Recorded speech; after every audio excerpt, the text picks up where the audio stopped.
আমি বহুরূপের কথায় আর কত বলবো। নদিয়ার নাগরী বলল সজনী রে,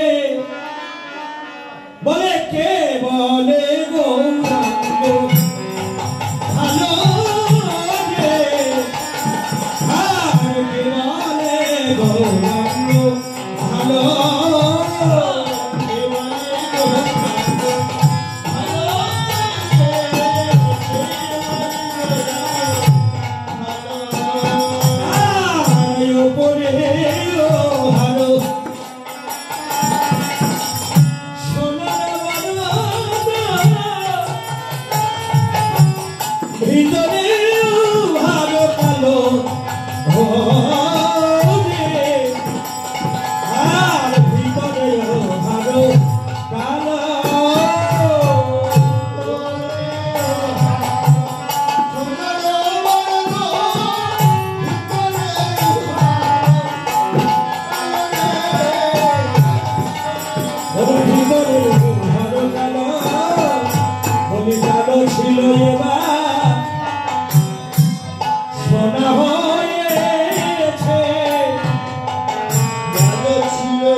অনুরাগ বেড়ে গেল কখন হয়? এতক্ষণ কিন্তু প্রশংসা করলো। নদিয়ার নাগরিকী রূপ দেখে সে যেদিকে তাকায় সেদিকে গৌর দেখে। স্বামীর দিকে তাকালে স্বামীর মুখটা মনে হয় গৌর, ছেলের দিকে তাকালে মনে হয় ছেলেটাও গৌর, মেয়ের দিকে তাকালে মনে হয় গৌর।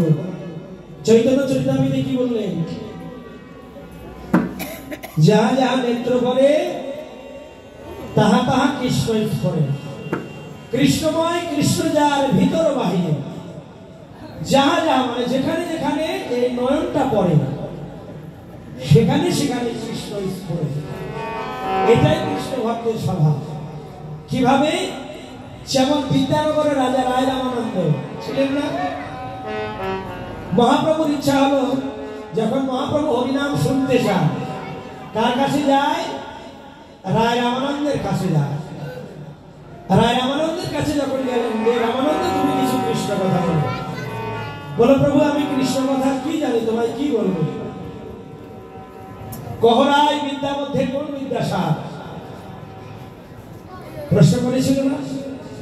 সেদিন কিন্তু গোদাবরীর তীরে রামানন্দের কাছে প্রায় ধরা পড়ে গিয়েছিল। রামানন্দ বলেছিলেন, প্রভু তোমায় যেন কোথায় দেখেছি, তোমায় যেন চেনা চেনা মনে হয়। বলল না রামানন্দ, তোমার আসলে নয়নটা ভালো না। কেন? তুমি কৃষ্ণ ভাবনা করো তো, তুমি যেদিকে তাকাও শুধু তুমি কৃষ্ণই দেখো। বলো না প্রভু, প্রথমে হেরিনি তোমায় সন্ন্যাসী স্বরূপ, এবে কেন দেখি তুমি গোপবেশ কেন করো। যে হাতে বাঁশি ছিল, তোমার মস্তকে ছিল চাচুর চিকু, বদনে ছিল সুস্মিত হাস্যধারা, হাসি তো দেখি না। অবশেষে কথাটি বললেন কে? চাচুর চিকুর কুন্তল কোন মিঠুরে মুড়ে দিল, কেবা পড়াইল কৌপি। তোমার হাতে বাঁশি ছিল, বাঁশিটা খুলে নিল। শেষে কি বললেন? সিলুক কানার কেঁদে বলে, আমার কোটি জন্মের ভজনের ফলে ভিক্ষা এলে আমার ঘরে। কোন রূপে ফিরাই দেই বলো? তোমায় তো ফিরাই দিতে পারি না। এমনি করে নদিয়ার নাগরিকী রূপটি নয়নে লেগেছে। বলো কে বলে গৌরাঙ্গ ভালো? এই রসের দ্বারাই বলে একমাত্র তারাই জানে, কিন্তু অন্যজন জানে না। এই রূপে যারাই রূপ দিয়েছে, যেমন এই কমিটির যারা ভক্তবৃন্দ আছে, সবাই কিন্তু একেবারে গৌরূপ সিন্ধু মাঝে ডুবে গিয়েছে। এমন ভাবে লেগেছে এই ব্যাধিটা তারা আর ভুলতে পারছে। কিভাবে ভক্ত সেবা দেওয়া যায়, কিভাবে ভক্তকে আপ্যায়ন করা যায়, তাই এটাই হলো ভক্তের স্বভাব। বলেন প্রভু ভিক্ষায় যখন এসেছে, তোমায় তার ফিরে দিতে পারি না। আমি তোমায় দিলাম, আমায় গ্রহণ করো নিজ দাস। এই যে আত্মনিবেদন, তাই নদিয়ার নামে দেখে আর নিজেকে ধরে রাখতে বলে, যা সজনী কে বলে গৌরাঙ্গ ভালো। এই জগতের মানুষকে কিন্তু দূর থেকে চেনা যায় না, মা যায়। কখন চেনা যায়? যখন আপনি ওই মানুষটার সঙ্গ করবেন। ওই যে সূর্য পূজায় শুনেছেন না, যে ভেজা মানুষের সঙ্গ করো।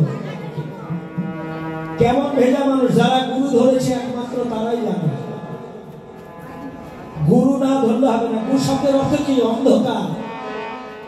রু শব্দের অর্থ হলো আলো। যিনি আমাকে অন্ধকার থেকে আলোর পথে নিয়ে যান, তিনি হলো গুরু। ভাগবত গানে লিখেছেন, আমার গুরু পদে প্রেম ভক্তি কই হলো মোর হবার কালে। আর কি রে তোর ভজন সাধন অনুরাগের সময় গেলে। অনুরাগের সময় গেলে কিন্তু ভজন সাধন হবে না। তাই নদিয়ার নাগরিকী রূপ দেখে বর্ণনা করেন, যা কে বলে গৌরাঙ্গ ভালো। উপরে উহার সোনার করো, ভিতরে উহার কালো। যেই কৃষ্ণ সেই তো গৌর। নদিয়ায় গৌর ধারণ করেছেন, কিন্তু চুরি করে এসেছেন বটে, কিন্তু স্বভাবটা পরিবর্তন করতে পারেনি। বেশ পরিবর্তন করেছেন, কিন্তু স্বভাবটা পরিবর্তন করতে পারেনি। অনেকে দেখবেন যে চুরি করার স্বভাব, যতই সাধু হোক সুযোগ পেলে সে চুরি করবে। লালন ফকির গানে বলেছেন, ধরো চোর হাওয়ার ঘরে হাত পেতে। কোন হাওয়ার ঘরে? এই যে তোমার এই ছোট্ট ঘরে, দমের ঘরে। পুরো রেজক কুম্ভ এই দমের ঘরে যাওয়া আসা করে। সেখানে তুমি গুরুচরণ আশ্রয় করে ধ্যানের ঘরে তাকে। তাই নদিয়ার নাগরী বললে, নাগরী রে কে বলে গৌরাঙ্গ ভালো। ওরে উপরে ও হারো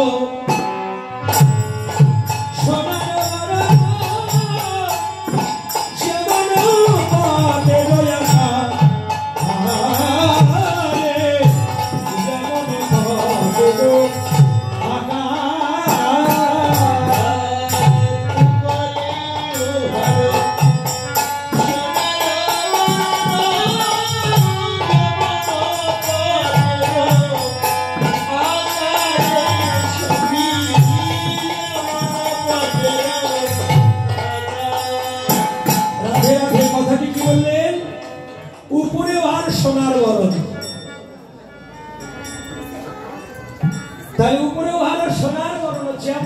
পটের আঁকা। পট শব্দের অর্থ কি? ছবি। ছবিতে কৃষ্ণ কিভাবে দাঁড়িয়ে আছে? ত্রিভঙ্গ ভাবে না? নদিয়ার নাগরিকই বললেন উপরে ভারত সোনার বরণ, যেমন পটে আঁকা, আবার ভিতরে খুঁজিয়ে দেখিতে পাইবে তিনখানে বাঁকাবে, তিনখানে তিনি বাঁকা।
যখন ইন্দ্রিয়গুলো শিথিল হয় তখনই তো বাঁকা মানুষ সোজা হয়। সমাজে দেখবেন অনেক বাঁকা মানুষ আছে না, ওর সিদ্ধান্তে কাউকে খাই দেবে না, একাই 100। কিন্তু ওই মানুষটা কখন দুর্বল হয়? যখন দুটি হাত কথা শুনবে না, দুটি নয়ন কথা শুনবে না, দুটি নাসিকা কথা শুনবে না, বদন জবাব দিবে আমায় দিয়ে তো কত কথাই বলালে, আমি আর বলতে পারি না। দুটি হাত দিয়ে তো কত কর্মই করলে, কিন্তু যে কর্ম করলে তুমি আমায় পাবে সে কর্ম তো করবে। দুটি চরণ জবাব দিবে, কত জায়গায় তো হেঁটে গেলেন, কিন্তু কোনোদিন তো কোন তীর্থস্থানে হেঁটে যাওনি, আমি আর হাঁটতে পারি। তাহলে নদিয়ার নাগরিক বলেন উপরে উহারা সোনার বরণ, যেমন পটের আঁকা, ভিতরে খুঁজিয়া দেখিতে পাইবে তিনখানে তিন বাঁকা। কৃষ্ণ কেমন করে দাঁড়ায়? তিনটি বাঁকা না? এই তিন বাঁকা কি? শত, রজ, তম। কৃষ্ণ হলো 3 গুণে বাঁকা। কেন বাঁকা? কেন হলো? বাঁকাই তো ছিল, বাঁকা ছিল এবার সোজা হয়েছে, বাঁকা ছিল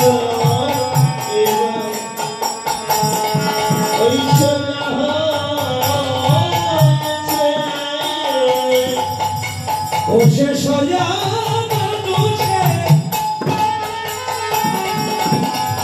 ওর সঙ্গ ধরে দেখো বাঁকা ছিল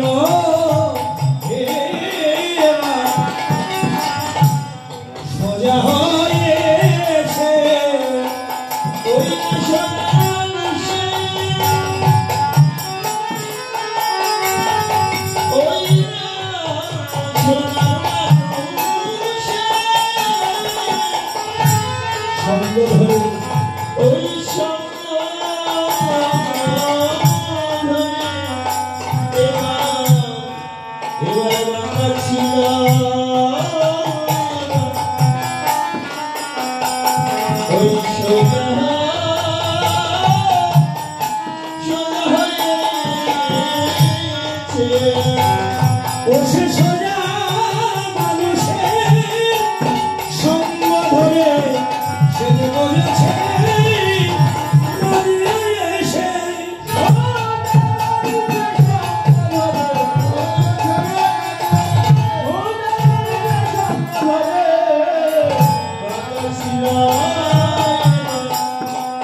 সঙ্গ ধরে।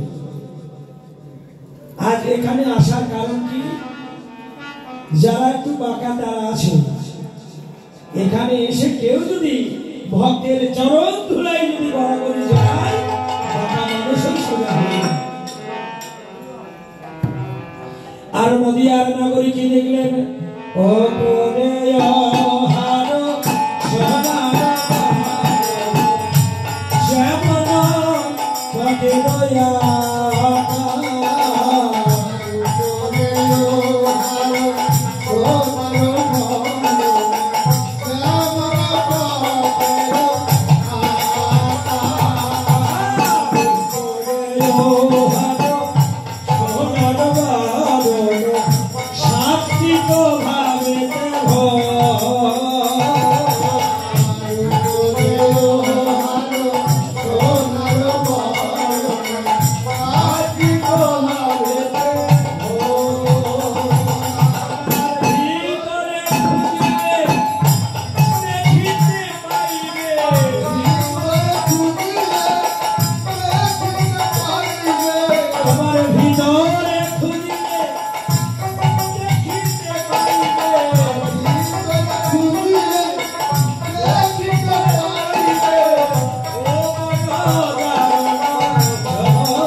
কৃষ্ণ কি করত? ব্রজের ঘরে ঘরে তো মণি চুরি করত। তাই নদিয়ার নাগরিক বলেন, হারে উপরে ওহারা সোনার বরণ সাত্বিক ভাবেতে ভোর। উপরে তো সাধু ভাব, কিন্তু ভিতরে ভিতরে খুঁজিলে দেখিতে পাইবে ও বড় দারুণ চোর। চোরই তো ভগবান কি চুরি করে? সোনা দানা চুরি করে না গো। ভগবান কি চুরি করে? ওমা রাধে রাধে। ভগবান কি চুরি করে? কারো ঘরে সোনা চুরি করে না। ভগবান মন চুরি করে, যে কারণে ভগবানকে বলা হয় মনোচোরা। মনোচোরার যদি একবার ধরতে পারতাম আমার জন্ম সার্থক হতো। তাহলে চোর এবার কি হয়েছে? সাধু হয়েছে। কার সঙ্গ ধরে? রাধা সৎ সাধুর সঙ্গ ধরে এবার ব্রজ ছেড়ে নদিয়ায় এসে। তাহলে কেউ যদি ভালো হতে চায় কার সঙ্গ করতে হবে? সাধু সঙ্গ করো। সাধু সঙ্গ করলে তাহলে তুমি ভালো হয়ে যাবে। বলে না ভালো হইতে পয়সা লাগে না, কিন্তু খারাপ হইতে পয়সা লাগে বাবু, নাকি? ভালো হইতে কিন্তু পয়সা লাগে। কিন্তু খারাপ হতে গেলে পয়সার প্রয়োজন আছে। তাহলে সৎ সাধুকে বৃন্দাবনের শ্রীমতী রাধারানীর মতো এত সৎ সাধু ছিল না। বৃন্দাবনের রাধারানীর মতো এত সৎ সাধু কেউ ছিল না। জীবনে ত্যাগ না করলে তার ভগবানকে পাওয়া যায় না। পাওয়া যায়? গীতায় কি বলেছেন? অপি চেদ অসুদুরাচার। শ্রীমদ্ ভাগবত গীতার কথা। অপি চেদ অসুদুরাচার ভজতে মামন্য ভাগ। যিনি অতি দুরাচার ব্যক্তি, সেও যদি আমার ভজনা করে, তাকে তোমরা সাধু বলে দেবে। ত্যাগ করেছিলেন কে? দ্বৈতকুলের বলিরাজা ত্যাগ করেছিলেন বলেই তো ভগবানের চরণ পেলেন। বলিরাজা একটি যজ্ঞ করেছিল না? সেই যজ্ঞের নাম কি? দান যজ্ঞ। তার গুরুদেব ছিল কে? শুক্রাচার্য। শুক্রাচার্য বলেছিল, বলি যাকে তুমি ভাবছো ছোট্ট শিশু, সে কিন্তু ছোট্ট শিশু নয়। যেমন আমাদের অবতার কতটি? 10 অবতার না? তার এক অবতার হলো বামন অবতার। ভগবান শ্রীকৃষ্ণ বামন রূপ ধারণ করেছিলেন কেন? ভক্তকে পরীক্ষা করবার জন্য। তাই শুক্রাচার্য বলেছিলেন, বলি তুমি যাকে ছোট ভাবছো সে কিন্তু ছোট নয়। বলি বলেছিলেন, গুরুদেব আমি জীবনে হ্যাঁ বলতে শিখেছি, না বলতে শিখিনি। যেহেতু দান করতে চেয়েছি, আমি দান করব। ভগবান বামন রূপে এসে বলি রাজাকে পরীক্ষা করলেন। বলি তুমি আমায় ত্রিপাদ ভূমি দাও। তখন বলি রাজা বলেছিলেন, তুমি দেখতেও ছোট, তোমার চাওয়াটাও ছোট, সামান্য ত্রিপাদ ভূমি। এবার বামন রূপী ভগবান কি করলেন? এক পা দিয়ে পাতালটাকে ছেড়ে নিলেন, আরেক পা দিয়ে সমগ্র পৃথিবীটাকে ছেড়ে দিলেন। এবার বলি রাজা বলেন, আরেকটি চরণ বের করো, আরেকটি চরণ বের করো। বামন রূপী ভগবান বলেছিলেন বলি রাজাকে, চরণটা রাখবো কোথায়? জায়গা দাও। চরণটা যে দিব, চরণটা রাখবো কোথায়? বলি রাজা স্থির করে করতে পারলেন না। অনেক সময় মায়েদের কিন্তু অবজ্ঞা করা হয় না? অনেক সময় মায়েদের কথাও কিন্তু কাজে লাগে। কেন? স্বামী স্ত্রী এক মন, তবেই হয় কৃষ্ণ দর্শন। যে রমণী হয় তত্ত্বজ্ঞানী, তারাই হয় কৃষ্ণ ভজনের শিরোমণি। মাটি, এই যে বলে না মাটি, মা ভালো হলে সন্তান ভালো হয়। জমি যদি ভালো না হয়, ফসল ভালো হবে? যে বলেন মা কি, মা ভালো হলে সন্তান ভালো হয়। এবার বলি কাঁদতে কাঁদতে তার স্ত্রীর কাছে গেল। তার স্ত্রী বললেন, স্বামী তুমি তো সবই দান করেছ, তোমার এই দেহটাকে কি দান করেছ? যেমন আমাদের ভজনের অঙ্গ কয়টি? 9টি ভজনের অঙ্গ, নববিধা ভক্তি। ভাগবত কি জানালেন? তব কথা অমৃতম তত্ত্ব জীবনম কবিভিনীতম কলুষপহম শ্রবণ মঙ্গলম শ্রীমদানন্দম ভূমি গৃণন্তি ভুলিদা জনা। কৃষ্ণ কথা শুনলেই মঙ্গল। শ্রবণ মঙ্গলম শ্রীমদানন্দম ভূমি গৃণন্তি ভুলিদা জনা। ভাগবত কি জানালেন? আজও বুঝিবে না যে হোক, শুনিতে শুনিতে সে হোক, অদ্ভুত চৈতন্য চলিত, বুঝিবে রসের হরিতি, পাইবে পরম প্রীতি, শুনিলেই হইবে বড় হিত। হিত মানে কি? কল্যাণ। এই যে হরিনাম শ্রবণ করছেন, কর্মের মাধ্যম দিয়ে ভিতরে যাচ্ছে, এই হরি কথা শ্রবণ করলেই মঙ্গল। তার স্ত্রী বলেন, স্বামী তুমি তো সবই দান করেছ, তোমার এই আত্মাটাকে কি দান করেছ? বলেছে না, তুমি ভগবানের চরণে তুমি গিয়ে তোমার মাথাটা পেতে দাও। তাই এবার বলি রাজা কি করলেন, এক পা দু পা এসে ভগবানের চরণে বললেন, আমি তোমার চরণে মাথা নত করলাম। বিশ্বকবি রবীন্দ্রনাথ ঠাকুর বলেছেন না, নির্মল করো, নির্মল করো, আমায় নির্মল করো, আমায় পরিষ্কার করো, তবে আমি তোমার রূপখানি আমি দর্শন করতে। তাই যে অর্থদান করেছেন ভগবান নিজ মূর্তি ধারণ করে বলিকে বললেন, বলি আমি তোমার আত্মদানে আমি সন্তুষ্ট হয়েছি, তোমার জন্য দুটি স্থান, তুমি যদি স্বর্গে যাও তোমার জন্য 100 মূর্খ যাবে, আর তুমি যদি নরকে যাও বা পাতালে যাও তোমার জন্য 5 পণ্ডিত যাবে। তখন বলি বলেছিলেন, প্রভু আমি স্বর্গ বুঝি না নরক বুঝি না, আমি একটা কথাই জানি, যেখানে গেলে তোমায় দর্শন পাবে। তা আমার মন থেকে বলছি 100 মূর্খ নিয়ে স্বর্গে যাওয়ার চাইতে 5 পণ্ডিত নিয়ে পাতালে যাওয়াই ভালো।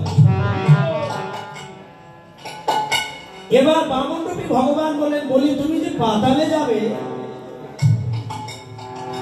রাত দিন 24 ঘন্টা, অষ্টকাল অষ্টপ্রহর, এই যে অষ্টপ্রহর, এই অষ্টপ্রহর শব্দের অর্থ 8টি কাল। যারা পূজারী আছে, যেমন যিনি এখানে পূজা দিচ্ছেন, দিনে 4 বার সেবা, রাত্রে 4 বার, এই তো হলো অষ্টকালীনের 8 বার সেবা। আর নিত্যকৃত্য কি, প্রাতকাল লীলা, পূর্বাহ্নকালীন লীলা, মধ্যরাত্রি মধ্যাহ্ন লীলা, অপরাহ্ন লীলা, সায়ং লীলা, প্রদোষ লীলা, মধ্যরাত্রি এবং বিশান্ত লীলা, এই যে 8টি লীলা। এই লীলাগুলোকে পরিপূর্ণ করতে গেলে আবার 4টি দলের প্রয়োজন, 3টা দল দিয়ে কিন্তু আসলে লীলা কীর্তন হয় না। তাই বলি তার আনন্দ আর ধরছে না। প্রভু অষ্টকাল অষ্টপ্রহর বললেন, অষ্টকাল অষ্টপ্রহরে তুমি 1 ঘন্টা সময় তুমি আমার সঙ্গে পাবে। ভগবান যদি এমন কথা দেয়, বাবা কেউ কি ছেড়ে দেবে? বলির আনন্দ আর ধরছে না। এবার ক্ষণিকের জন্য হলো ভগবানের সঙ্গে গেলে, জীবনে কিন্তু এভাবেই পাওয়া হয়, ভোগে সুখ নাই, ত্যাগেই সুখ। যে জীবনে ত্যাগ করে, কেউ যদি ধনী হতে চায় তাকে পরিশ্রম হারা হতে হয়, কেউ যদি ভালো ছাত্র হতে চায় তাকে অধ্যাবসায় হারাতে হয়। কি বলে, ছাত্রানাম অধ্যানাম তপ, ছাত্রের কাজ হলো পড়াশোনা করা। যে কারণে সময় থাকতে এই দেহটাকে সমর্পণ করতে হবে। এই যে আজ রাত্রি, রাত্রি যত বাড়বে প্রেম তত গাঢ় হবে, রাত্রি যত বাড়বে প্রেমটা তত গভীর হবে, রতির আনন্দ হবে। তাই বলি রাজা আত্মধ্যান করে ভগবানের আতুল চরণে পেলেন। তাই চরণ পেয়ে বলো, নগরী রে আমি ওই রোমার কোথায় দেখেছি জানিস, ওরে জলের অভি, ওরে ভিতরে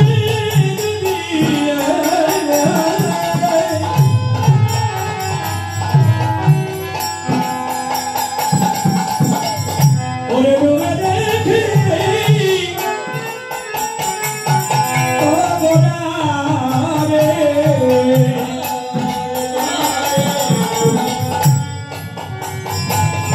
Oh